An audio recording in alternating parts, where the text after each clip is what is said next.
Okay, while we wait for a second for our next speaker to mic up, I want to ask you, how many of you, your elderly, have like this pack of glasses for reading, for regular life? I know that that tends to be a struggle, yeah? Because you always have to carry so many, I know. I'm also wearing contacts right now, but I struggle with it as well. Well, what the next guy that is going to speak show me blew my mind.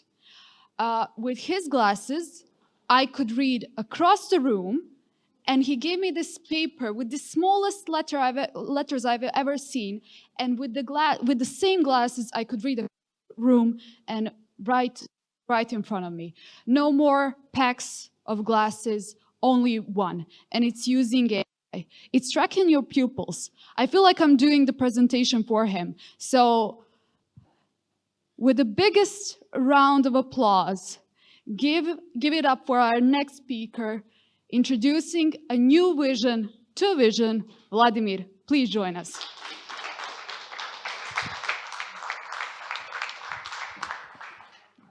That's a nice photo. Hi, everybody. My name is Vlad, and I run operations at Fuller Vision. But before I tell you what Fuller Vision actually does, I'm going to ask you one question that probably nobody asked you over a period of time, and this is, how well can you see up close? So I need you to help me here. Take your index finger, put it in front of your face, and start it in until it gets blurry. Tell me where about that happens. Try to look at the lines on your finger. So for me, I'm freshly 38, and that limit is about 20 centimeters. For my dad, who's 69, everything within 1 meter is blurry. And for him, it's, I have to say, a pain in the ass, right? Because it makes his everyday life difficult. If you remember when we were kids, we were able to see perfectly at any distance, here up close, up far, and everywhere in between. So what brings us to this degradation of vision over time?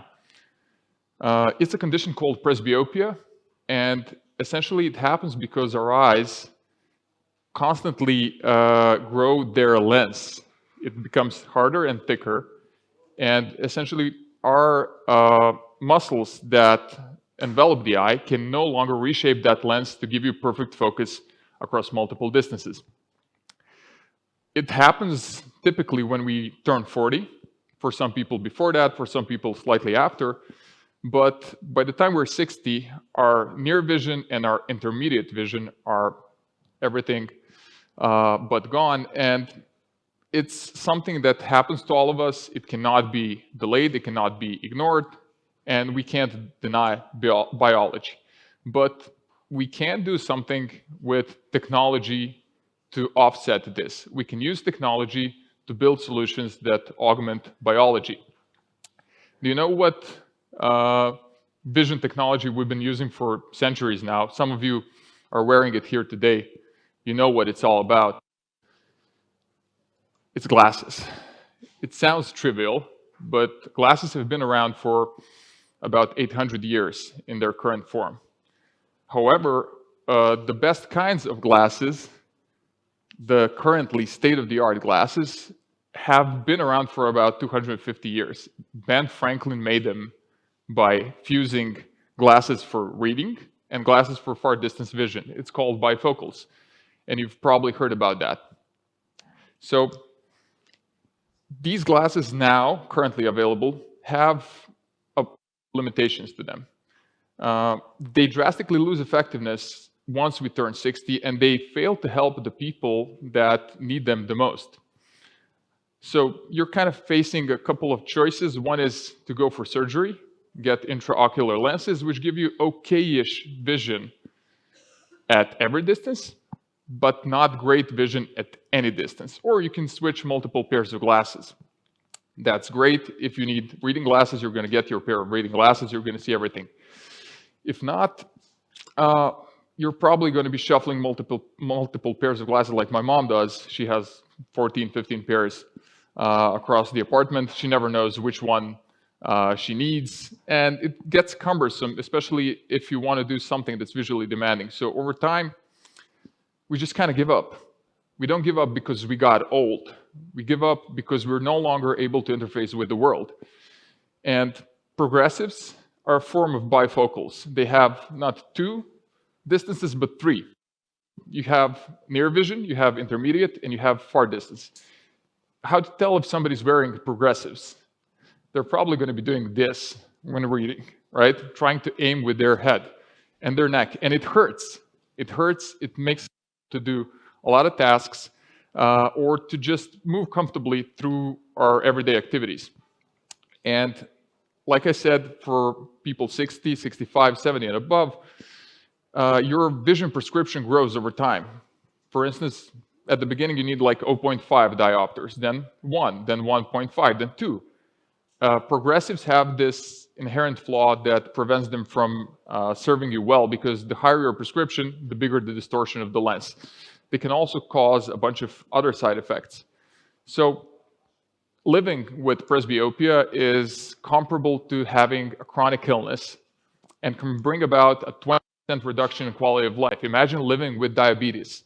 For people with advanced presbyopia, this can be the same negative impact.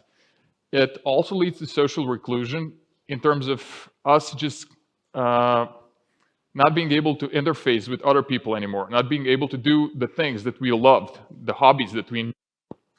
And it gives us emotional distance, which cannot be quantified, but you can see that with your grandma or grandpa or your parents if they're now on the elderly side.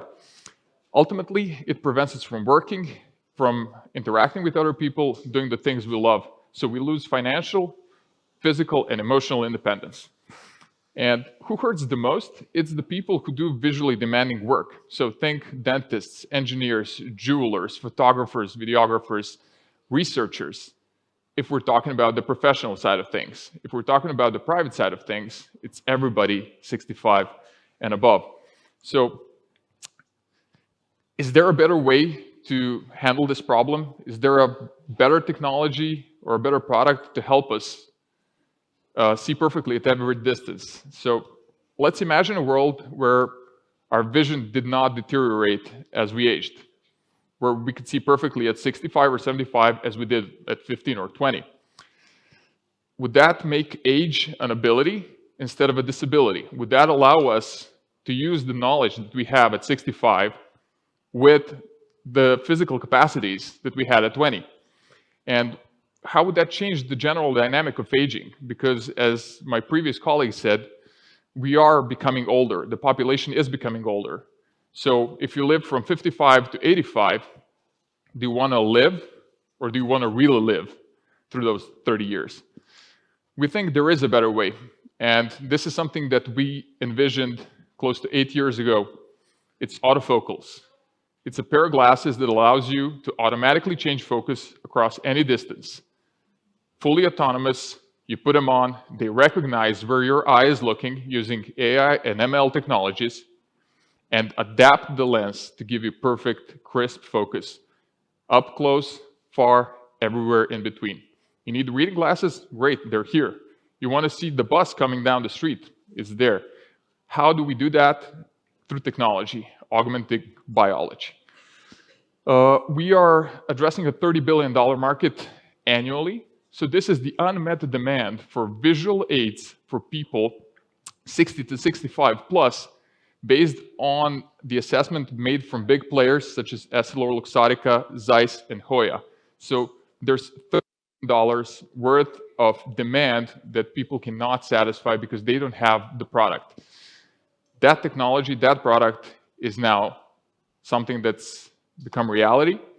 We think we can get up to 10,000 ideal customer personas, so dentists, engineers, scientists, people in visually demanding lines of work, to wear these glasses by 2027 and 100K in 2028. How? We come up with a blend of engineering excellence, Silicon Valley stuff, investors that are forward-thinking, and eye care professionals that are lauded across the world. So we have essentially everything it takes at this stage to make this vision a reality. Our autofocals are now available for pre-order, so you can secure your spot in the first cohort. We're shipping in Q1 2026 in San Francisco, New York, and Belgrade. More sites will follow soon. We're currently doing a roadshow with optometrists and ophthalmologists across the US, starting with Silicon Valley. We'll be there over the next couple of months a few times. So if you happen to be there, be sure to give us a shout and come to one of our demo sites. And we want to scale this through big players such as Essilor, Kaiser Permanente. So they are already familiar with this. They need a product of this type to cater to the 60+ market. They want to be in our corner as soon as we start shipping.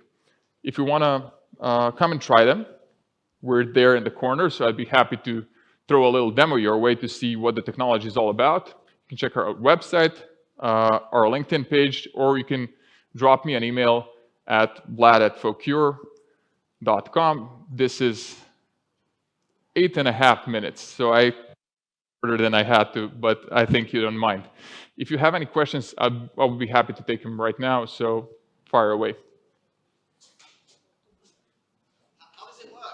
Oh, that's a $100 billion question, but we use miniature cameras that record your eyes. So it's just inward camera facing infrared spectrum that basically feeds that image or that video feed into our algorithms that are trained on a set of 20 million images and additional user video. So that allows you to account for something that's called divergence accommodation conflict. To simplify, if you were to look at the horizon and draw lasers from your pupils, they would be perfectly parallel. But if you're looking at something close, those lines would intersect. So in the intersection of those lines, you have something that's your viewing distance. That's essentially the distance you're trying to focus on.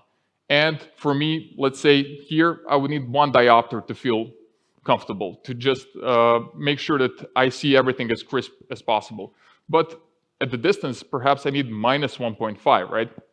So the glasses determine at what distance I'm trying to focus, and they adjust the lens based on that. Yes, so they have batteries inside, full day use, they're lightweight, they're kind of like Meta Ray-Ban in terms of the form factor, will be even smaller by the time we ship them. And this is essentially it in general strokes. Yes? Yeah, I will keep it short. I had the chance to work in a project that was not, I just know the data like from Albanian speech to text model, and we had a lot of data that came to train the model. I was just interested, how did you train the model? You mentioned ML. Yep. How did you train the model did you put Yeah, a glasses couple to of a things. lot of people Yes. to train that? Yeah, we have a rig that we used basically with an outside LiDAR that allows you to tell the distance where somebody's looking at, and we would record the eyes internally and then see where that person was looking, because we could measure the distance outwards. And we would know how, let's say, my eyes would interact if I were to look at you at 8 meters, or if I were to look at this remote that's 20 centimeters. And we would shoot that video with dozens and dozens of users. And we also got some free use, fair use data sets which are essentially eye images that we could train the model on. So publicly available stuff. Perfect. Thank you, Vladimir. Give it up to Vladimir, so young and already bringing Thank the you. future here. I'm in the corner if you need